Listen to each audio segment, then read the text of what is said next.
Hi friends, வாங்க ஒரு ஈஸியான ஒரு முட்டை சாதம் எப்படி செய்கிறதுன்னு பார்ப்போம். பாருங்கள், சூப்பராக நல்லா பொல பொலன்னு வந்திருக்கு. டிஃபன் பாக்ஸுக்கு கொடுத்துட்டு போகிறதுக்கு நல்லாயிருக்கும்.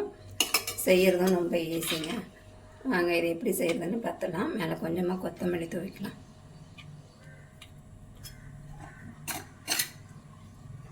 நல்லா கலராக அழகாக இருக்குது பாருங்கள். இந்த கடைங்களெல்லாம் நம்ம ஃப்ரைட் ரைஸ் வாங்குவோம்ல, அந்த மாதிரி இருக்கும். நான் கொஞ்சமாக தக்காளி மட்டும்தான் சேர்த்துருக்கேன்.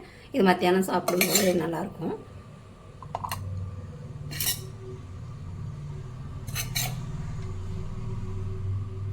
வாங்க இதை எப்படி செய்யறதுன்னு நம்ம வீடியோக்குள்ளே போய் பார்ப்போம்.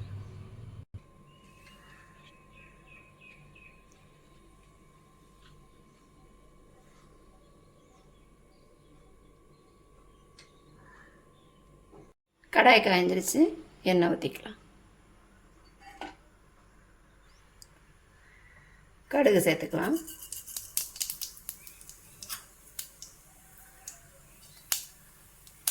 கடுகு நல்லா பொரிஞ்சிருச்சு. நம்ம கட் பண்ணி வச்சுருக்க வெங்காயம்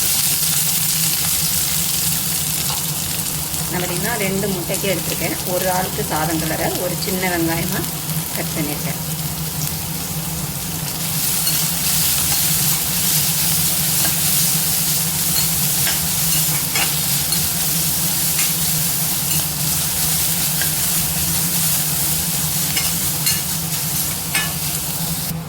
வெங்காயம் ஓரளவுக்கு வதங்கிடுச்சு. இப்போ பார்த்திங்கன்னா தட்டி வச்ச இஞ்சி பூண்டு சேர்த்துக்கிறேன். நீங்கள் பேஸ்ட்டாக இருந்தால் கூட சேர்த்துக்கோங்க.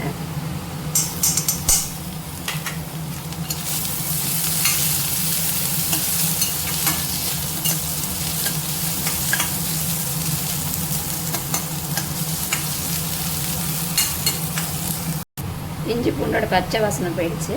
நான் பார்த்திங்கன்னா அரை தக்காளியை கட் பண்ணி வச்சுருக்கேன். இதையும் சேர்த்துக்கலாம். அந்த புளிப்பு இருந்ததுன்னா நல்லாயிருக்கும், டேஸ்ட்டாக இருக்கும்.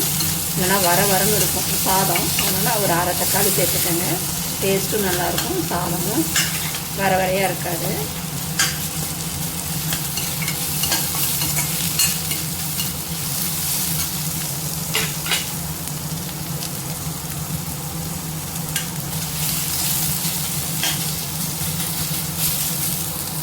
தக்காளி நல்லா வதங்கிடுச்சு. இப்போ நம்ம மசாலா சேர்த்துக்கலாம். காரத்துக்கு கொஞ்சமாக மிளகாத்தூள், உங்கள் போட்டுருந்தா காரத்துக்கு கொஞ்சமாக மிளகாத்தூள், மஞ்சத்தூள், ஒரு 1/4 ஸ்பூன் அளவு கரம் மசாலா.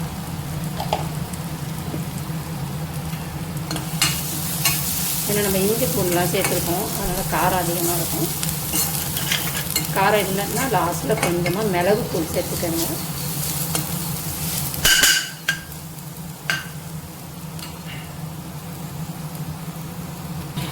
இது கூட நான் 2 முட்டை சேர்த்துக்கிறேன்.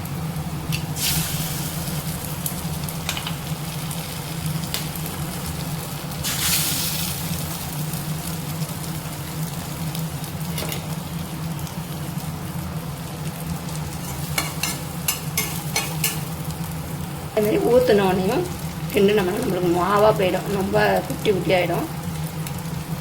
நல்லா கொஞ்சம் நேரம் ஆகட்டும்.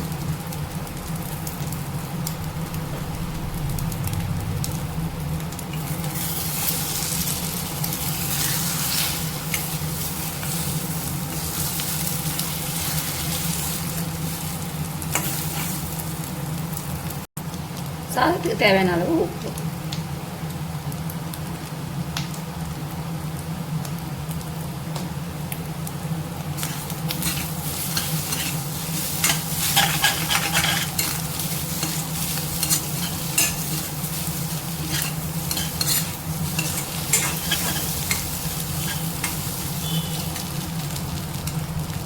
நம்ம வேக வச்சு ஆற வச்ச சாதத்தை இது கூட சேர்த்துக்கலாம்.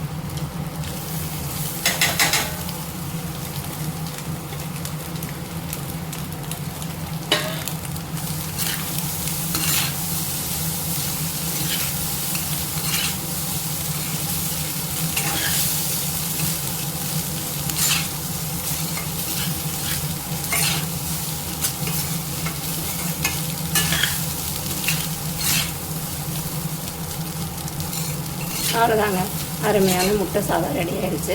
தக்காளி சேர்த்து செய்யும்போது பிடிச்சிக்கிட்டு நல்லா டேஸ்ட்டாக இருக்கும். இந்த மாதிரி செஞ்சு பாருங்கள். ஈஸியான ஒரு லஞ்ச் பாக்ஸுங்க. டக்குன்னு செஞ்சிடலாம். நம்ம கட் பண்ணுற வேறு சமையலுக்கு கட் பண்ணுறோம்ல காய், அதில் கொஞ்சம் கொஞ்சம் எடுத்து வச்சாலே இந்த சாதத்துக்கு ரெடி பண்ணிடலாம். இதுக்குன்னு தனியாக கட் பண்ணிகிட்டு இருக்க வேண்டியதில்லை, ஈஸியாக செஞ்சிடலாம். இன்னொரு வீடியோவில் லஞ்ச் பாக்ஸோடு சந்திப்போம். டாடா பாய். வீடியோ பிடிச்சிருந்தா லைக் பண்ணுங்கள், ஷேர் பண்ணுங்கள், கமெண்ட் பண்ணுங்கள். மறக்காமல் கலை கிச்சன் சேனலை சப்ஸ்கிரைப் பண்ணுங்கள்.